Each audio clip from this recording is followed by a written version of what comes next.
मुझे पूरा भरोसा है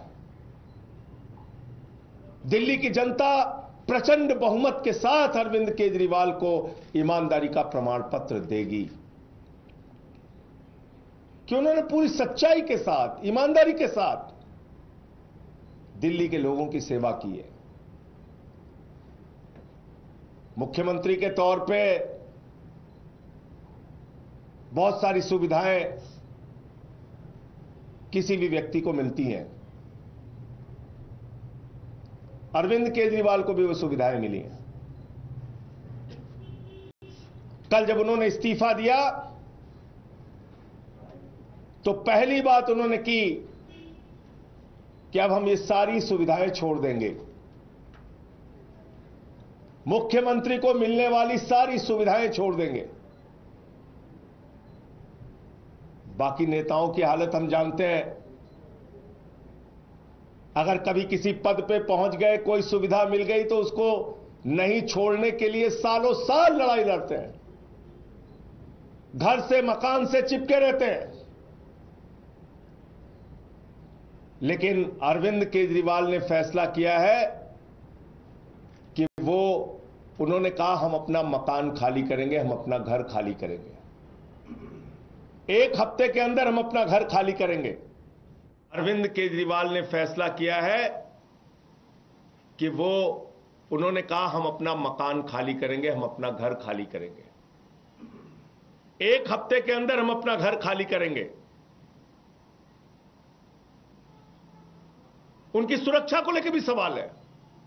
एक नहीं, कई बार उनके ऊपर हमले हुए। हमने उनसे कहा, समझाने की कोशिश की कि आपकी सुरक्षा को खतरा है। कई बार आप पे हमला हो चुका है। मां बाप घर में थे, उस वक्त भी उनके घर पे हमला हो चुका है। भारतीय जनता पार्टी के लोगों ने हमला किया है।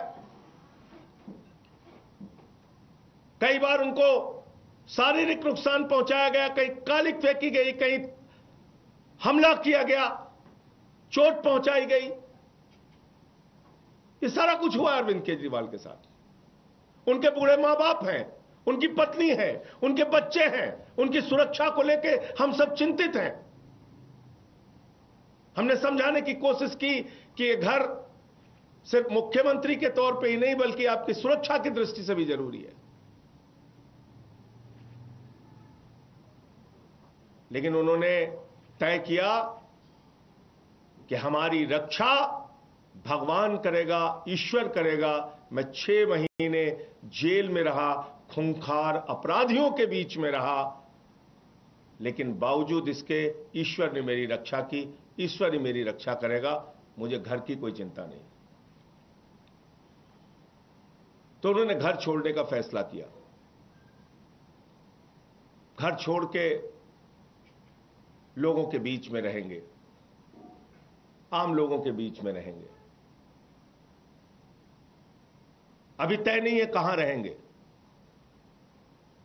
लेकिन आप सबके प्यार से, आशीर्वाद से कोई ना कोई ठिकाना तय होगा जहां पर वो रहेंगे।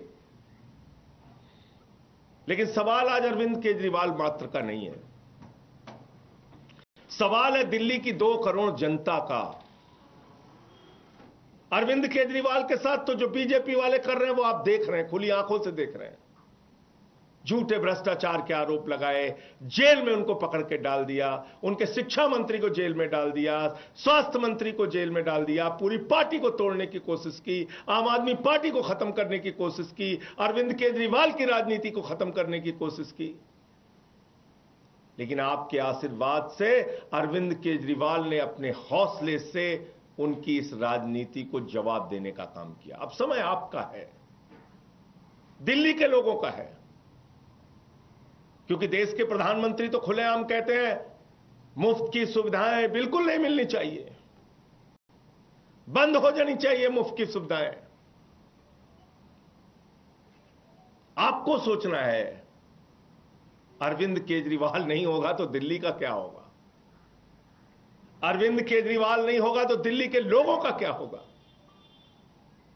जो बच्चों को मुफ्त शिक्षा मिलती है वो शिक्षा बंद हो जाएगी।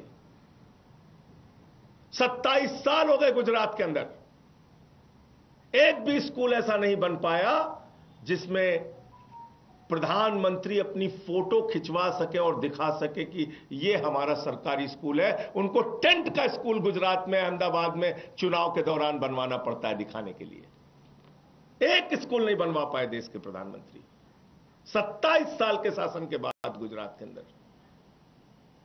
पूरे देश में बताइए, भारतीय जनता पार्टी शासित राज्यों में जो स्कूल अरविंद केजरीवाल ने बनवाया, ऐसा एक स्कूल किसी राज्य में बनाओ। बच्चों के लिए मुफ्त शिक्षा की सुविधा, मोहल्ला क्लिनिक की सुविधा, जहां फ्री दवा, free test, free ultrasound, free इलाज, ये बंद हो जाएगा। ये मोहल्ला क्लिनिक बंद कर देगी बीजेपी, ये मुफ्त की दवाएं बंद कर देगी, क्योंकि वो तो दिल्ली के लोगों को अपमानित करते हैं, कहते हैं मुफ्त खो रहे हैं, मुफ्त खो रहे हैं। याद रखना, आपको गालियां देते हैं ये तो अरविंद केजरीवाल है जो लड़ लड़ के आपके लिए सुविधाएं लेके आते हैं। 9 दिन तक एलजी के घर पे धरने पर बैठ के कहते हैं नहीं, मोहल्ला क्लिनिक की फाइल पास करो। अरविंद केजरीवाल नहीं होंगे तो ये मोहल्ला क्लिनिक बंद होंगे। फ्री बिजली लोगों का सपना था। दिल्ली के अंदर चुनाव प्रचार में अरविंद केजरीवाल जी जाते थे, लोग हाथ पकड़ लेते थे, कहते थे हमारी झुग्गियों में हजारों का, लाखों का बिल आया है केजरीवाल साहब। वो अरविंद केजरीवाल है जिन्होंने कहा गरीब के घर में रोशनी तो होनी चाहिए, लेकिन उस रोशनी की कोई कीमत नहीं होनी चाहिए। फ्री बिजली किया। हिंदुस्तान की आजादी के बाद पहला मुख्यमंत्री जिसने फ्री में लोगों तक बिजली पहुंचाने का काम किया वो अरविंद केजरीवाल है। अगर जिस दिन अरविंद केजरीवाल नहीं होंगे, मुख्यमंत्री नहीं बनेंगे, तो ये फ्री बिजली की सुविधा भाजपा बंद कर देगी। फ्री पीने का साफ पानी, 24 घंटे फ्री बिजली,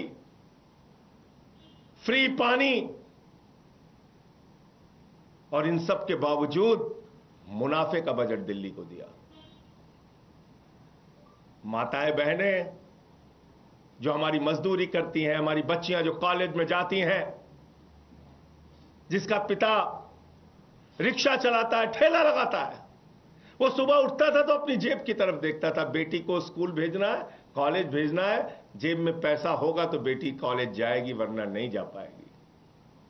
इस दर्द को दिल्ली के मुख्यमंत्री अरविंद केजरीवाल ने समझा।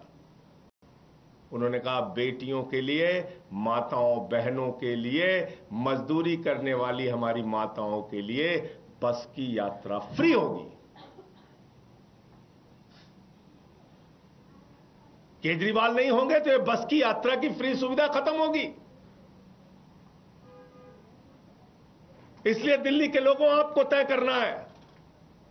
ये सारे काम, फ्री बिजली, फ्री पानी, फ्री शिक्षा, फ्री इलाज, मोहल्ला क्लिनिक, माताओं बहनों के लिए बस की फ्री यात्रा, और बुजुर्गों के लिए श्रवण कुमार बनके उनकी तीर्थ यात्रा कराने का जो संकल्प और काम पूरा किया है अरविंद केजरीवाल ने, भारतीय जनता पार्टी ये सारी की सारी सुविधाएं बंद करेगी, समाप्त करेगी, क्योंकि देश का प्रधानमंत्री और बीजेपी का सबसे बड़ा नेता नरेंद्र मोदी जी वो कहते हैं घूम घूम कर कि मुफ्त की सुविधा समाप्त होनी चाहिए, खत्म होनी चाहिए, मुफ्त की सुविधा तो मिलनी ही नहीं चाहिए। ये तो केजरीवाल है जिन्होंने कमाल करके दिखाया। सारी सुविधाएं देने के बावजूद मुनाफे का बजट दिया दिल्ली में। केजरीवाल ने एक नहीं अनेक बार कहा है कि दिल्ली के अंदर अब तक जो सरकारें थीं उन्होंने आपको धोखा देने का काम किया। खजाने में पैसे की कमी नहीं है, सरकारों की नीयत में कमी थी, और उन्होंने साफ नीयत से, ईमानदारी से दिल्ली के लोगों की सेवा की। तो अब दिल्ली के लोगों को तय करना है, दिल्ली के लोगों को अब संकल्प लेना है, दिल्ली के लोगों को अब जवाब देना है। जनता की अदालत में अरविंद केजरीवाल जी जाएंगे, और मुझे पूरा यकीन और भरोसा है कि जनता की अदालत से अपनी ईमानदारी का प्रचंड बहुमत का प्रमाण पत्र लेके आएंगे। हिंदुस्तान के इतिहास में पहला नेता है, पहले नेता है अरविंद केजरीवाल, जो सीना ठोक के कह रहे हैं ईमानदार हूं तो वोट देना, ईमानदार नहीं हूं तो वोट मत देना। अपनी ईमानदारी के नाम पर वोट मांग रहे हैं, अपनी सच्चाई के नाम पर वोट मांग रहे हैं, अपने काम के नाम पर वोट मांग रहे हैं। एक नेता पूरे हिंदुस्तान की राजनीति में, पूरे इतिहास में बता दो आप। तो इसलिए अब वक्त है दिल्ली के 2 करोड़ लोगों का, उनको जवाब देने का। इस समय 2 करोड़ लोगों के ऊपर जिम्मेदारी है कि वो भारतीय जनता पार्टी के साजिशों का, कुचक्रों का जवाब अपने वोट की ताकत से दें। बहुत बहुत धन्यवाद। मैं इतनी बात कहना चाहता था, और आगे और कोई सूचना होगी तो मैं आपके साथ उसको शेयर करूंगा।